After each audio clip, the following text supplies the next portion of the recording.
மானசலோகா.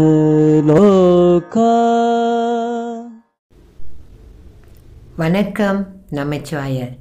இன்னைக்கு ஒரு குட்டி கதை. ஒரு துறவி தியானம் பண்ணணும்னு சொல்லிட்டு ஒரு அமைதியான இடத்த தேடி போய்கிட்டே இருந்தார். அவர் பல இடங்களுக்கு போயும் எல்லா இடத்துலையும் ஏதோ ஒரு தொந்தரவு அவருக்கு இருந்துக்கிட்டே இருந்துச்சு. மக்கள், இடம் எதுவுமே அவருக்கு பொருந்தலை. அப்போ அவர் தொடர்ந்து பயணிச்சுக்கிட்டே இருக்கும்போது திடீர்னு ஒரு கிராமத்துக்கு வராரு. அந்த கிராமத்தோட எல்லையில் ஒரு பெரிய ஏரி இருந்துச்சு.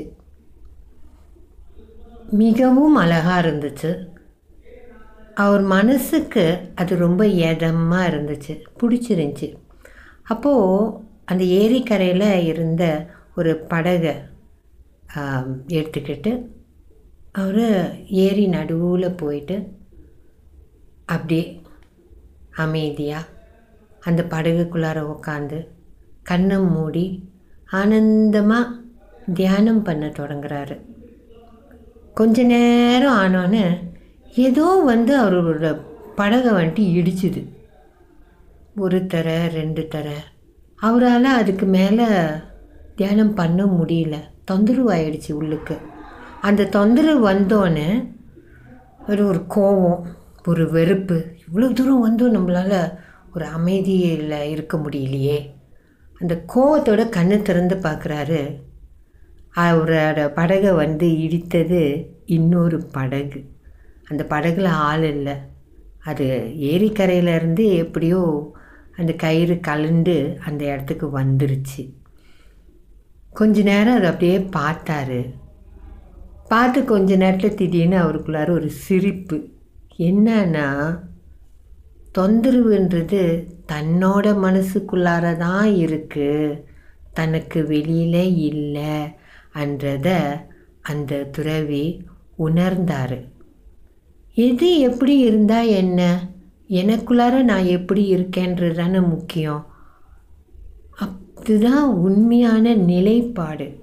தொந்தரவுகள் ஏற்படுறது நமக்குள்ளாரனா, அமைதியும் நமக்குள்ளார தான் இருக்குது. வெளியில் தேடினா அது கிடைக்காது. அப்போது நம்ம என்ன பண்ணோன்னா, நம்ம ஏன் தொந்தரவு ஆகிறோம், நம்ம ஏன் கோவப்படுறோம், நம்ம ஏன் வெறுப்பாகிறோம், அதை நம்ம பார்த்தோம்னா கொஞ்சம் கொஞ்சமாக இந்த தொந்தரவுகள் நம்மளை விட்டு விலகிடும். சரி, குழந்தை கத்துது, அது குழந்தையோட இயல்பு தானே. யாரும் பக்கத்து வீட்டில் பெருசாக சத்தம் வச்சு டிவி பார்க்குறாங்க, ரேடியோ கேட்குறாங்க, அவங்களுக்கு அது பிடிச்சிருக்கு. அதோடு நம்ம மோதும் போது மட்டும்தான் நம்மளுக்கு அது பிரச்சனையாக மாறுது. சரி, அவங்களோட இயல்பு. இது நான் என்னோட ஒரு சின்ன அனுபவம் இதில் பகிர்ந்துக்கிறேன். நான் தூங்கும்போது வெளியிலேருந்து எந்த சத்தம் வந்தாலும் நான் தூங்க மாட்டேன். என்னடா இந்த நேரத்தில் போயிட்டு இப்படி சத்தம் போட்டுட்ருக்காங்கன்னு ஒரு வெறுப்பு வரும், ஒரு கோபம் வரும். ஆனால் இறைவன் திருவருள் இன்றைக்கி அது இல்லை. அங்கே சத்தம் வருதா, கொஞ்ச நேரம் அதை கவனிப்பேன். அது கவனிக்கும்போது அது என்னோட அப்படியே கலந்துரும். அது தனியாக தெரியாது.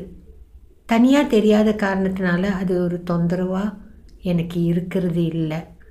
இதே மாதிரி தான் எல்லா விஷயத்தையும் கொஞ்சம் கொஞ்சமாக நம்ம கற்றுக்கிட்டோம்னா எல்லாத்தோடையும் நம்ம பொருந்தி போயிடுவோம்.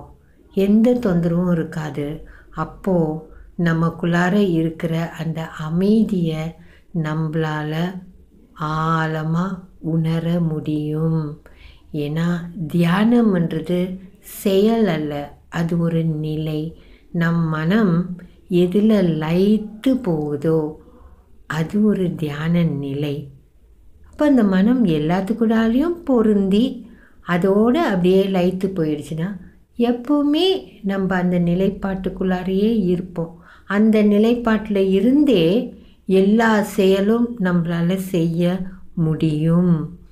இதை கொஞ்சம் கொஞ்சமாக நம்ம கற்றுக்கிட்டு பழகிட்டோம்னா எப்போவுமே நம்ம அமைதியாகவும் ஆனந்தமாகவும் இருக்க முடியும். நன்றி. நமச்சிவாய.